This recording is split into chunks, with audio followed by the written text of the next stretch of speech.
Ahoy, ahoy, ahoy! Welcome to Fang Session Channel, guys. For this video, magkakaroon tayo ng trade, no? Trade na magaganap. So, ang ating i-release ay ang ating 7-inch star na Emperor Scorpion, guys.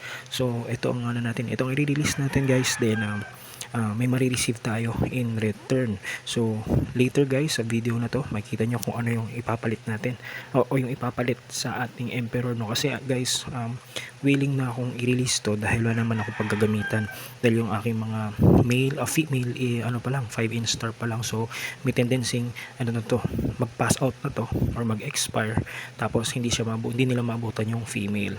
So meron naman akong 5-inch star male, no, na pwedeng sumabay dun sa aking mga female. Kaya ayun, yun guys. So ipapak na natin to at para maipa-transfer na natin at maipadala na natin dun sa ating kaibigan din. Alright, so let's go. Okay, so start na natin, no. Ito yung gagamitin nating lagayan, guys. So kailangan natin ng tissue. Same lang din sa pagpapak ng ibang mga pagka nagpapadala tayo, no, ng mga trades natin. Kasi most of naman tayo for more on trades tayo, guys, sa pag-acquire, no. More on mga trades, no, or trade tayo.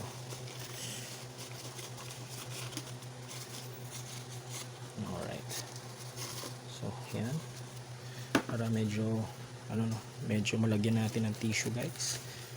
So din, para maluwag-luwag din.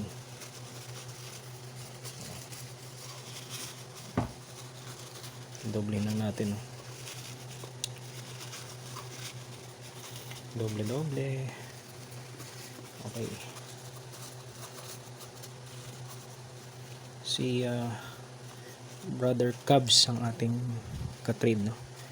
Si Cubs, you know who you are. Shout out sa'yo, brother. Shout out sa'yo sa small trade transaction natin, guys. Palitan, no? Kasi for sure project niya rin to, kaya nga niya kukunin, no? Trade project niya tong mga itong Emperor na to. So ayan, okay. So last one sa side.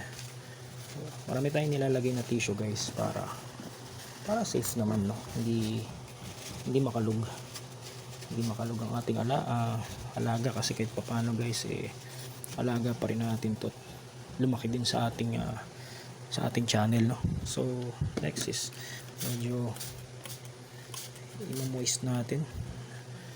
Ayan, i-moist natin, guys, para at least, no?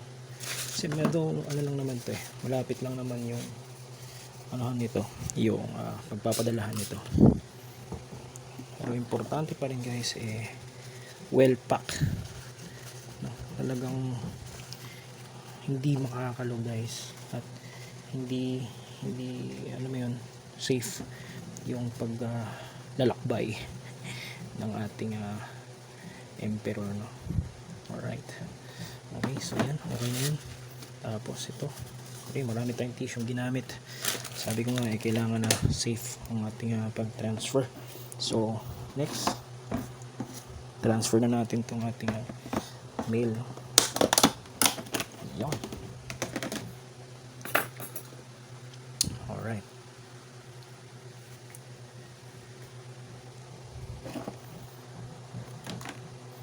So medyo nalalaban. Okay, takpan muna natin para medyo magano siya, medyo kumalma. Okay, yan, kasi medyo siya, fighting.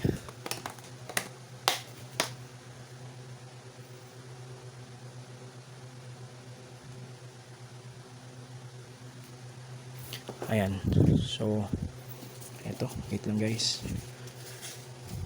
So lalagyan natin siya ng top cover. Ayan, okay. So yun, at least safe ang ating pag transfer. Tapos so yun, titipan na lang natin para hindi siya mabuksan, no. So yun lang guys, antayin natin yung ating exchange dito sa ating Emperor Scorpion. So subaybayan nyo lang to guys hanggang sa matapos tong video na to. Let's go! 3 hours later.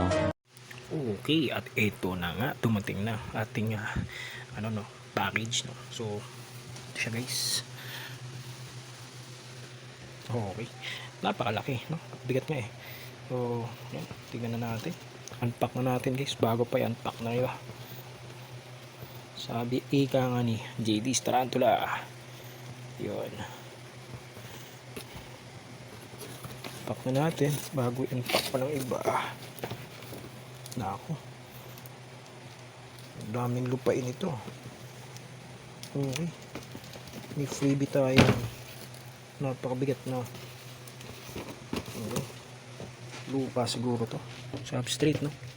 Yun, lagyan muna natin dyan sa gilid, pero ito talaga yung nabang ko eh.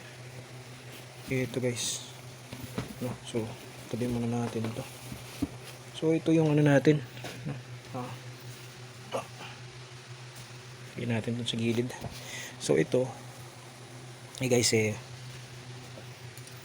tinantay natin for kapalit ng ating Emperor. So buksan na natin.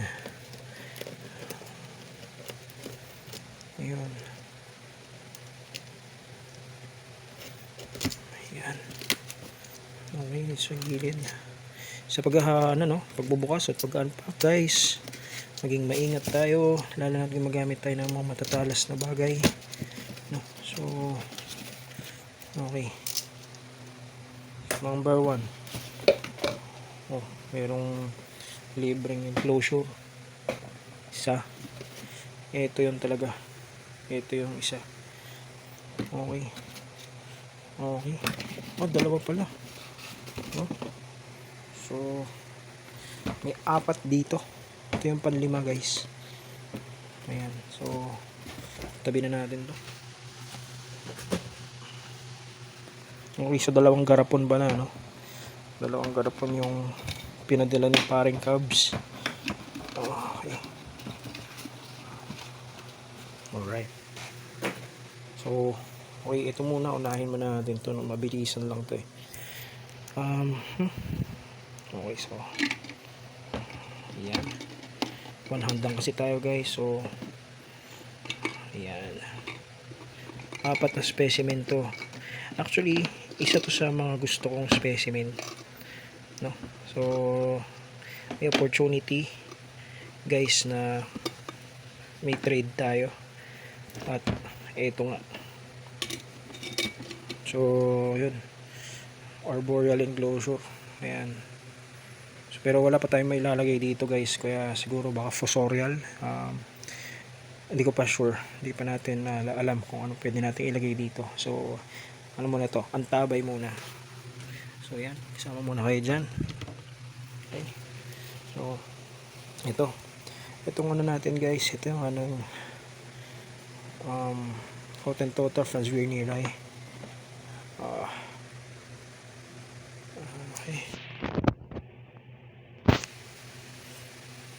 Okay, dalawa.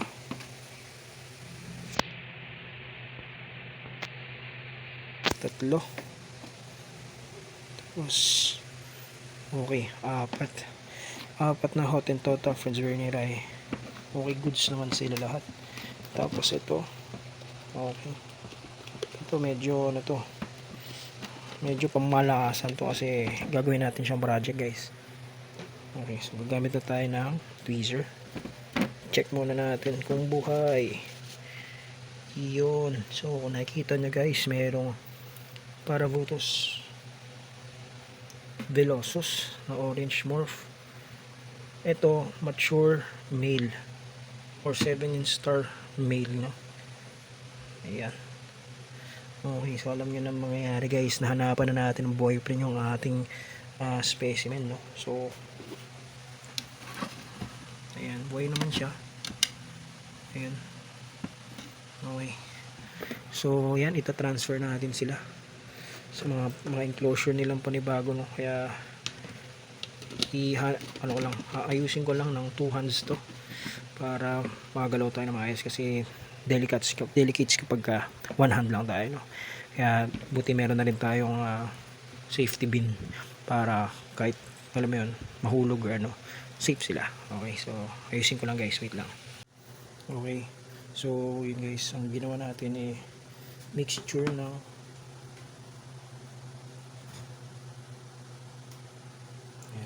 just kay liwanag, no?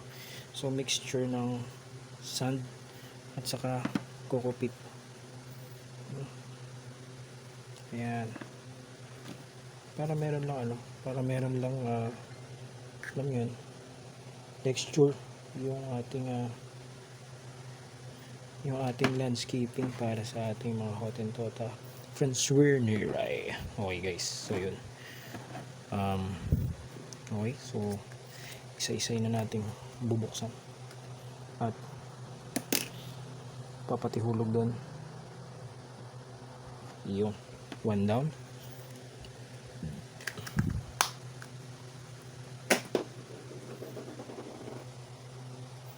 Gilid na natin yan. Ito, pangalawa. Second specimen boys. So sana mapalaki natin sila ng maayos guys, na maging successful yung pangangalaga natin. Sana next yo.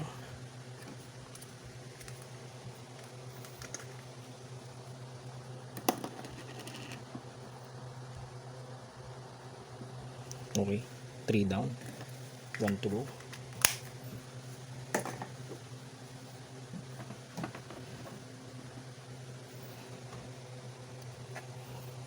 Okay, sa ilalim siya. So basta guys, lalo na pag mga ganitong specimen, no, kahit maliliit, kailangan pa na nating mag-ingat.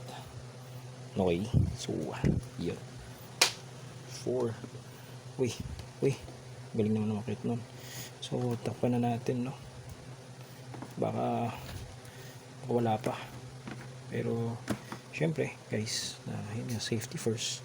Meron tayong safety bin wherein dito tayo naggagawa ng ating maintenance project, etc. No? Teka, palitan natin yung takip ba. Oops. Medyo madilim, no? Ayan, medyo maliwanag. Para tanaw natin sila guys. So ito, ano din to, bucket list na SP ko din to guys, ang Hottentotta Franzwerenierei. Okay, so next, ito na si Big Boy. Wait lang,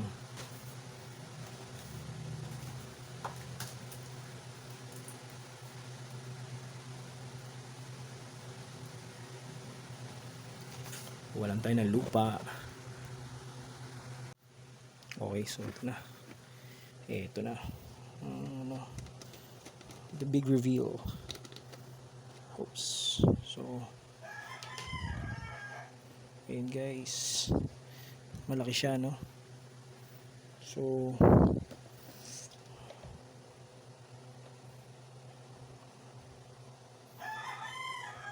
medyo ano pa to guys, may jet lag pa to.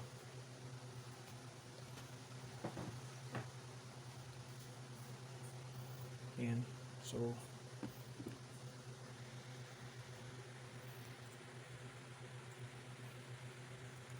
yan yung ating male na Parabuthus villosus na morph, orange morph. Okay, so sana oops, no, baka ayan, zoom out na natin. So sana guys, maging successful ang project natin sa PVO, no. Bubusugin natin si female, pakainin natin siya mamaya, kasi itong male na to guys kumain na daw. So pahinga lang to, pahinga malala. Titignan ko, pagtatabihin ko yung enclosure nila guys, kung magkakaroon ng vibration or anything, no. para malaman natin kung medyo may gigil na itong ating PVO na mail. Okay, so Cubs, salamat sa iyo tol, no? So yan, salamat sa iyo tol. Yan, hopefully maging stop na natin, no? Hopefully maging successful to itong mga project na to. Alright, okay, so yan, safety housing guys. Abangan nyo sila guys, abangan nyo itong project na to, at sana subaybayan nyo din itong ating mga Cotton Total Franz Vernier, no? Na sana lumaki sila na maayos itong apat na specimen natin. Okay, so yan, happy keeping guys. Shout out sa lahat. Cubs, tol, no? Salamat. Sana mapalaki mo rin, ay sana maging successful din yung project mo sa iyong Emperor. Okay, so ahoy. Thanks Session Channel signing out. Bye bye.